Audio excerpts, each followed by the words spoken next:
Once upon a time, in a small village in ancient Nepal, there lived a young man named Siddharth. Siddharth was a curious and ambitious boy who always had a thirst for knowledge.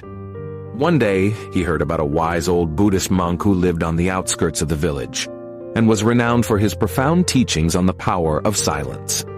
Siddharth was intrigued and decided to seek out the monk to learn more. After a long and arduous journey, Siddharth finally reached the monastery where the monk resided. He was greeted by the serene and peaceful surroundings of the monastery, and he felt an immediate sense of calmness wash over him. He was welcomed by the monk, who invited him to sit down and share a cup of tea.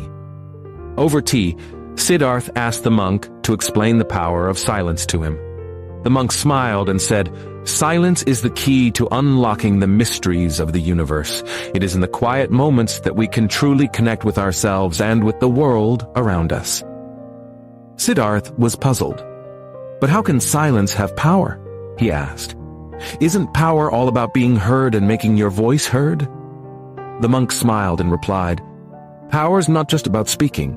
True power comes from within, from the peace and stillness of our own minds. When we are at peace with ourselves, we can achieve anything we set our minds to."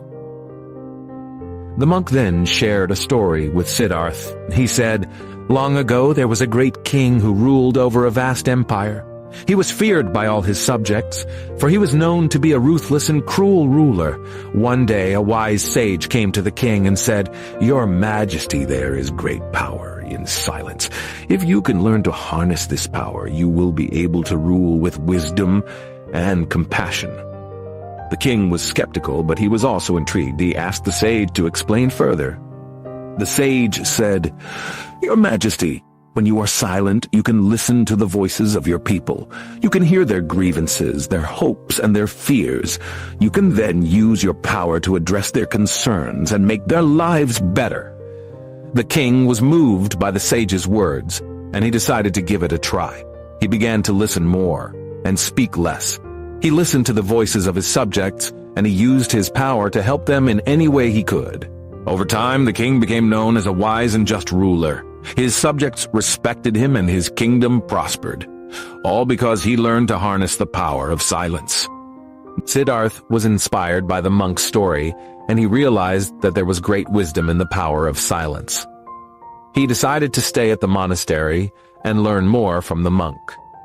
Over the next few weeks, Siddharth learned to meditate and quiet his mind. He learned to listen to the sounds of nature and to his own inner voice.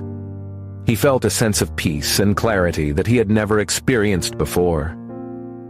One day, as he was sitting in meditation, Siddharth had a realization. He understood that the power of silence was not just about being quiet, but about listening deeply to the world around him. He realized that when he was silent, he could hear the voices of the universe speaking to him. He felt a sense of oneness with everything around him. From that day on, Siddharth lived his life with a newfound sense of purpose and clarity. He knew that the power of silence would guide him in all his endeavors and that he could achieve anything he set his mind to.